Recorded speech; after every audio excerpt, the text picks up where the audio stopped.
Hey hello everyone, welcome back to another mini vlog. তো আগের ভ্লগে আমি তোমাদের সাথে শেয়ার করেছিলাম দার্জিলিং আসার পথে আমি বেশ কিছু ওখানে লোকাল টফি কিনেছিলাম, বাট ওগুলো খাওয়ার পর আমার অবস্থা একেবারেই খারাপ হয়ে গিয়েছিলো। মানে ওগুলো এতটাই স্পাইসি ছিল কি আর বলি।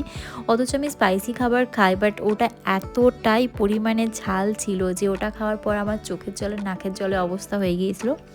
যাই হোক, তারপর সন্ধ্যেতে এতটা টায়ার্ড লাগছিল সারাদিন ট্রাভেল করার পর, ভাবলাম বেরোবো না। কিন্তু শেষে ভাবলাম না, যখন ঘুরতে এসেছি এত দেখলে হবে না টায়ার্ড ফ্যাট। তো দুজনেই রেডি সেডি হয়ে বেরোনোর আগে হোটেলটা একটু ভালো মতো করে ঘুরে নিলাম। আর এখান থেকে সকালের ভিউটা এত দারুণ আসে, তোমাদের সাথে আমি নেক্সট ভিডিওতে ওটা শেয়ার করব।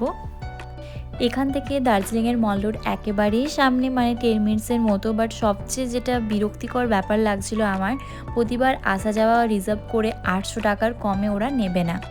তো যাই হোক, ওখানে গিয়ে দেখলাম ওখানে সারস মেলাও হচ্ছিল, আর ওই মেলা সেদিন লাস্ট ডে ছিল। আমাদের সেদিন মেলা দেখাও হয়ে গেল। আর আমার সবচেয়ে বেশি ভালো লাগছিল ওখানের মানুষজন এতটা বেশি এনজয় করছিল, সবাই বাচ্চা থেকে বড় সকলেই ডান্স করছিল। দেখো, আমার তো বেশ ভালো লাগছিল ওদের দেখেও। আর ওই মেলাতে আরও অন্যান্য জায়গা থেকে সবাই এসেছিলো, বিভিন্ন ধরনের জিনিসপত্র পাওয়া যাচ্ছিলো। বাট আমরা একটু লেট হয়ে গিয়েছিলো বলে যেতে প্রায় মেলাটা উঠবো উঠবো হয়ে গিয়েছিলো। বাট তবুও ওখানে আমি কিছু উলের ফুল নিয়েছিলাম, যেগুলো ভীষণই সুন্দর দেখতে।